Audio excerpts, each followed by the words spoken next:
ሊቃናተ ነድ ዘሰማያዊት ማይፈድ በእንተ በግዑ እቀብዋ ነዛቲ ያዘድ።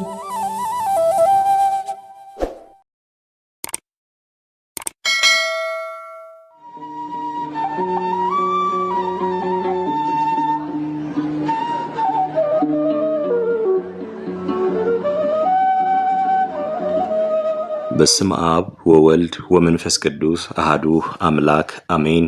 ኅዳር 25 የሚነበብ ስንክሳር። ዕረፍቱ ለመርቆሬዎስ ወይም ፊሉፓዴር። ኅዳር 25 በዚች ቀን የስሙ ትርጓሜ መርቆሬዎስ የሆነ ፊሉፓዴር በሰማዕትነት አረፈ። መርቆሬዎስ ማለት የአብ ወዳጅ ማለት ነው። በሁለተኛም ትርጓሜ የኢየሱስ ክርስቶስ አገልጋይ ማለት ነው። ይህም ቅዱስ አስሊጥ ከምትባል አገር ነው። እርሷም የአባቱና የአያቱ አገር ናት። እርሱ ግን ተወልዶ ያደገው በሮሜ ከተማ ነው። የአባቱና የአያቱ ስራቸው አውሬ ማደን ነበር። በአንዲት ዕለትም እንደ ልማዳቸው ለማደን ወጡ። ከገጸ ከለባት ወገንም 2 ወንዶች ተገናኟቸውና የቅዱስ መርቆሬዎስን አያት በሉት። ሁለተኛም አባቱን ሊበሉት ፈለጉ። ከእግዚአብሔር የታዘዘ መልአክም ከለከላቸው። ከእርሱ የሚወጣ መልካም ፍሬ ስላለ አትንኩት አላቸው። ከዚህም በኋላ የእግዚአብሔር መልአክ ዙሪያቸውን በእሳት ከበባቸው። በተቸገሩ ጊዜም ወደ ቅዱስ መርቆሬዎስ አባት መጥተው ሰገዱለት። በዚያም ጊዜ እግዚአብሔር ፍጥረታቸውን ወደ ገራምነት ለወጠውና እንደ በጎች የዋሆች ሆኑ። አብረውትም ወደ መንደር ገቡ። ከዚህም በኋላ ቅዱስ መርቆሬዎስ በተወለደ ጊዜ ስሙን ፊሉፓዴር ብለው ጠሩት። የውሻ መልክ ያላቸውም በእርሱ ዘንድ ብዙ ዘመናት የሚኖሩ ሆኑ። ከዚህም በኋላ ክርስቲያኖች ሆኑ። የቅዱስ መርቆሬዎስ ወላጆች አስቀድሞ አረማውያን ነበሩና የክርስትና ጥምቀትንም ጸጋ በተቀበሉ ጊዜ የቅዱስ መርቆሬዎስን አባት ኖህ ብለው ሰየሙት። እናቱንም ታቦት አሏት። ፊሉፓዴርንም መርቆሬዎስ ብለው ሰየሙት። የውሻ መልክ ያላቸው ግን የእግዚአብሔር መልክ በተገለጸላቸው ጊዜ እንደነገራቸው ለቅዱስ መርቆሬዎስ አባት የሚታዘዙና የሚያገለግሉ ሆኑ። ንጉሥም የኖኅንና የውሻ መልክ ያላቸውን ዜና በሰማ ጊዜ ወደ እርሱ አስቀረባቸው። በዚያም ጊዜ እግዚአብሔር በንጉሥ ፊት የቀድሞ ፍጥረታቸውን መልሶላቸው ንጉሡ ያቀረባቸውን ሁሉንም አራዊት አጠፏቸው። ንጉሥም ይህንን ባየ ጊዜ እጅግ ፈራ። የአራዊትንም ተፈጥሯቸውን ያርቅ ዘንድ ወደ እግዚአብሔር እንዲማልዱ የቅዱስ መርቆሬዎስን አባት ለመነው። እርሱም በለመነ ጊዜ ክብር ይግባውና ጌታችን ተፈጥሯቸውን መልሶላቸው ገራሞች ሆኑ። ከዚህም በኋላ የቅዱስ መርቆሬዎስን አባት ንጉሥ ወስዶ ገዥና የሰራዊት አለቃ አድርጎ ሾመው።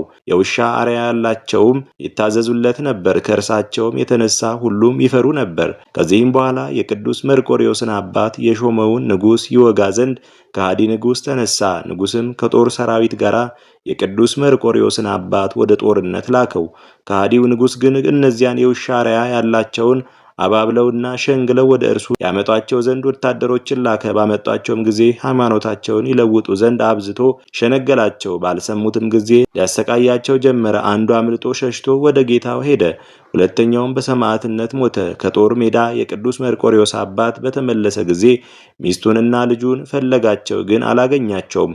ንጉሥ የእሱ ወገኖች ድል እንደሆኑ በሰማ ጊዜ የቅዱስ መርቆሬዎስ አባት መኮንኑ የሞተ መስሎት ነበርና የቅዱስ መርቆሬዎስን እናት ወስዶ ሊያገባት ፈለገ። ከንጉሥ ወታደሮቹም አንዱ ንጉሥ ያሰበውን በጽሞና ነገራት። እርሷም ይህንን ወታደር ከሀገር ውስጥ በስውር ያወጣት ዘንድ ለመነችውና ከልጇ ከብፁዕ መርቆሬዎስ ጋር ወጥታ ሌላ ሀገር ሄደች። ንጉሥም ከእርሱ የሆነውን የመኮንኑንም የመርቆሬዎስን አባት ሚስቱን ለማግባት ማሰቡን እንዳይነግሩ ታዘዘ። የውሻ መልኮች ያላቸው ከእርሱ ጋር እንዳሉ የተቆጣም እንደሆነ እንዲያመጣቸውና አገሮችን ያጠፋሉ ብሎ ይጠራጠራልና ስለዚህም እጅግ ይፈራዋል። ከዚህም በኋላ ደግሞ በንጉሥ ላይ ጦርነት ተነሳ። የቅዱስ መርቆሬዎስም አባት ወደ ጦርነቱ ወጣ።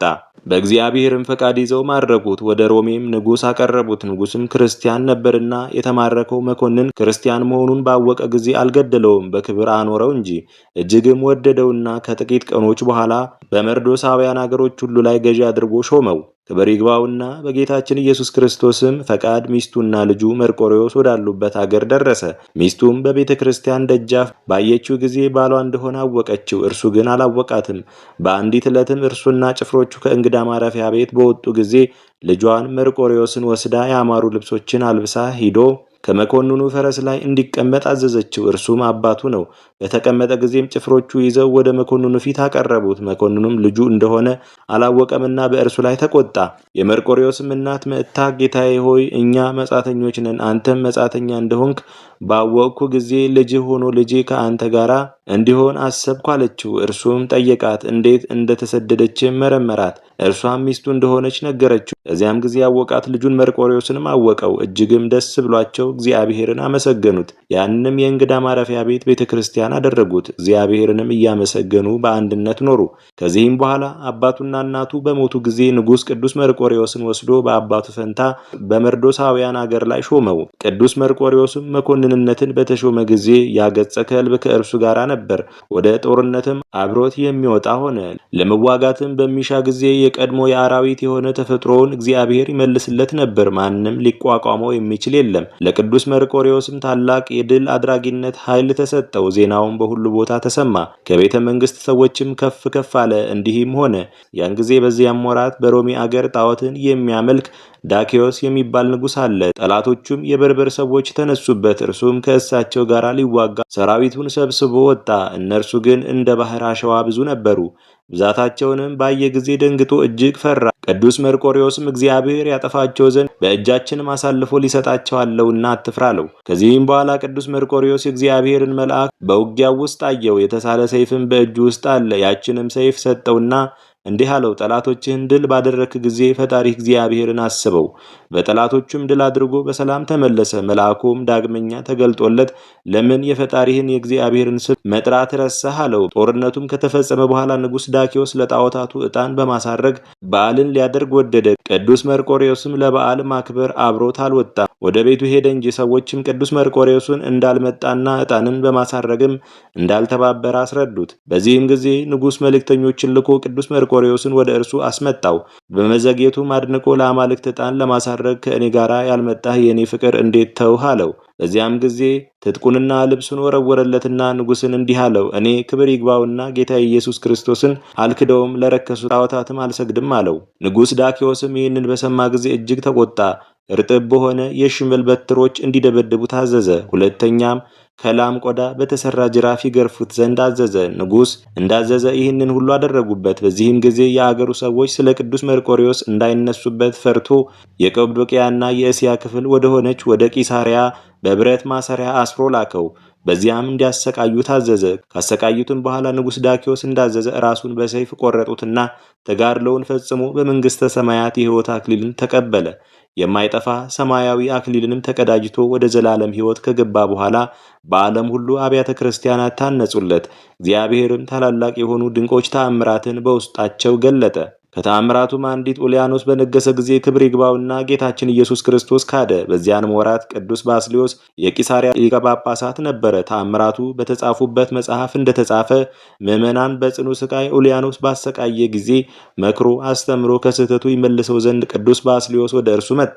ኡልያኖስም ቅዱስ ባስልዮስን ባየው ጊዜ ክብር ይግባውና ጌታችንን ሰደበ። በዚያ ቅዱስ ባስልዮስንም አሰረው። በዚያም በእስር ቤት የቅዱስ መርቆሬዎስን ስዕል አይቶ በፊቱ ቅዱስ ባስልዮስ ጸለየ። ስዕሉም ከቦታው አጣው። ያን ጊዜ ኡልያኖስ ሂዷልና በጦርም ወግቶ ገደለውና ወዲያውኑ ወደ ቦታው ተመለሰ። ከጥሩም አንደበት ደም ይንጠፋጠፍ ነበር። ቅዱስ ባስልዮስም ከሃዲ ኡልያኖስን እንደገደለው አውቆ እንዲህ ብሎ ተናገረ።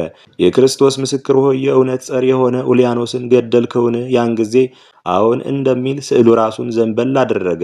ቅዱስ ባስልዮስም ደስ ብሎት እግዚአብሔርን አመሰገነ። የዚህም የቅዱስ መርቆሬዎስ ሌላው ተአምር ከምስር ሀገር ከመሳፍንት ወገን የሆነ አንድ የእስላም ወጣት ነበረ። የእስላሞችም ሕጋቸውንና መጻሕፍቶቻቸውን ተምሯል። በአንዲትም ዕለት ወደ ባህር ዳርቻ በመንገድ አልፎ ሲሄድ አንድ የተፈረደበት ሰው አገኘ።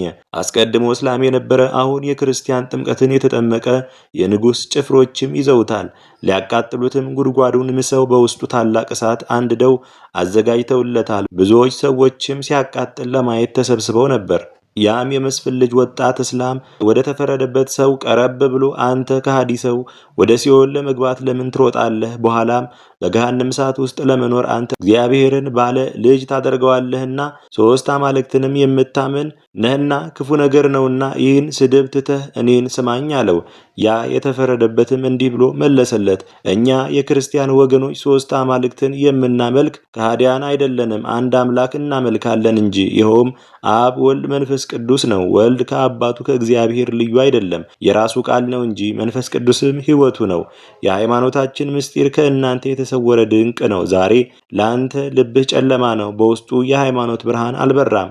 በኋላ ግን ልብህ በርቶልህ እንደኔ ስለ ክርስቶስ ስም በመጋደል መከራውን ትቀበላለህ አለው። ያም ወጣት እስላም በሰማው ጊዜ እጅግ ተቆጣ። ጫማውንም ከእግሮቹ አውልቆ አፉን ፊቱንና ራሱን ጸፋው።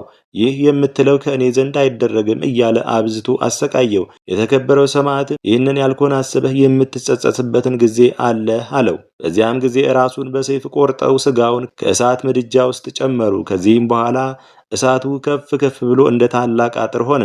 የንጉስም ወታደሮች እየጠበቁት 3 ቀን ኖረ። ከዚህም በኋላ ከቶ እሳት ምንም ሳይነካው እንደተፈተነ ወርቅ ሆኖ ስጋውን አገኙት። ይህንንም ለንጉስ ነገሩት። እርሱም እንዲቀብሩ ታዘዘ።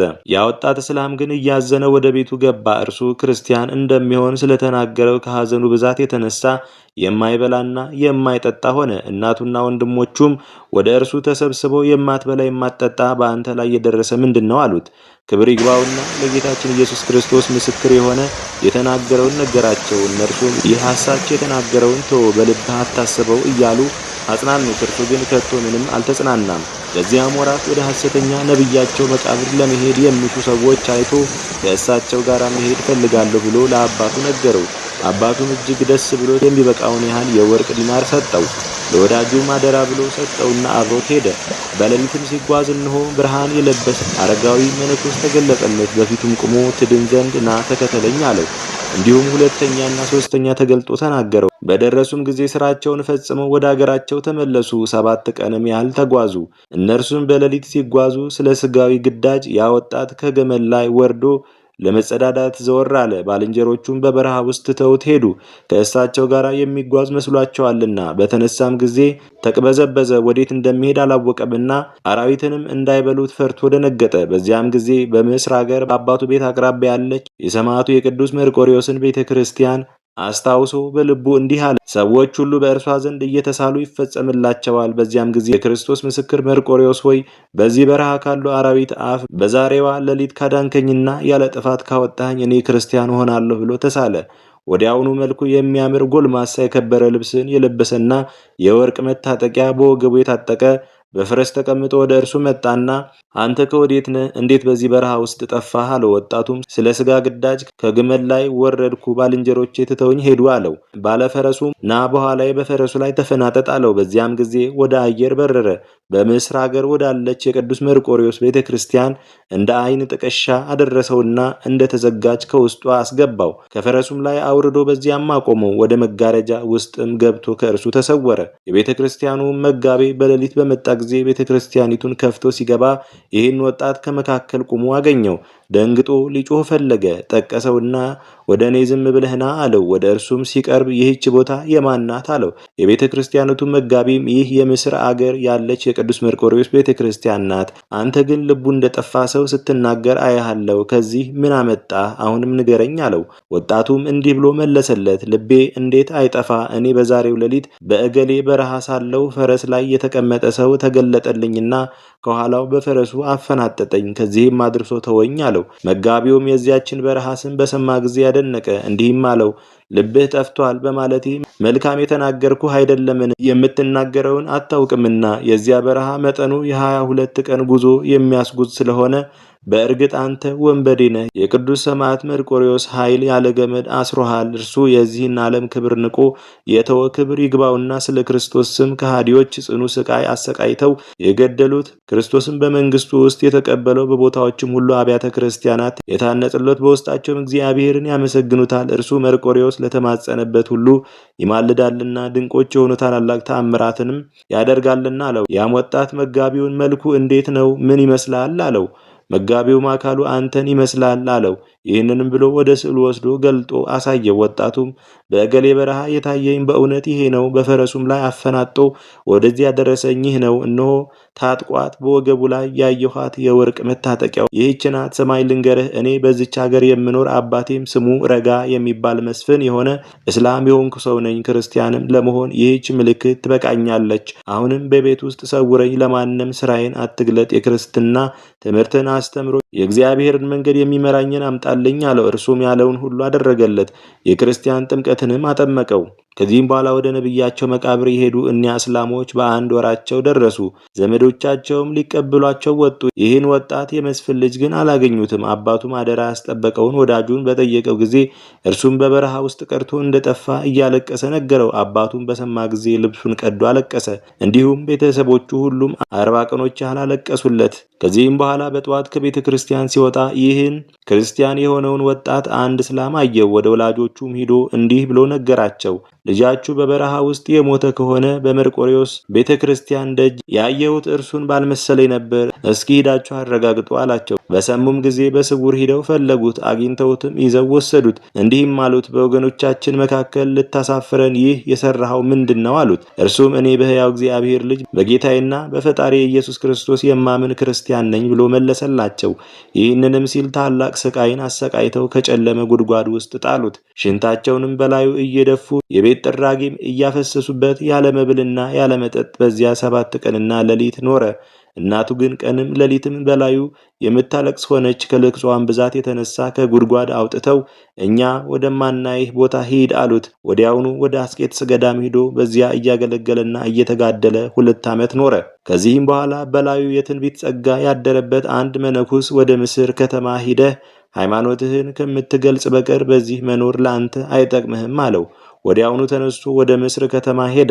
አባቱም ባየው ጊዜ ሐኪው ወደሚባል ንጉሥ ወስዶ ይህ ልጃችን ነበር፣ የእስልምና ሃይማኖትን ትቶ ወደ ክርስቲያን ሃይማኖት ገብቷል አለው። ንጉሥም ስላንተ የሚናገሩት እውነት ነውን አለው። እርሱም በበረሃ ውስጥ ሳለ በሌሊት ቅዱስ መርቆሬዎስ እንደተገለጸለትና ከእርሱ ጋር በፈረስ እንዳስቀመጠው በምስር ሀገር ወዳለች ቤተ ክርስቲያኑ የ22 ቀን መንገድ እንደ ዓይን ጥቅሻ አድርሶ ከውስጧን እንዳስገባው ስዕሉንም አይቶ ያመጣው እርሱ መሆኑን እንደተረዳ ለንጉሥ ነገረው።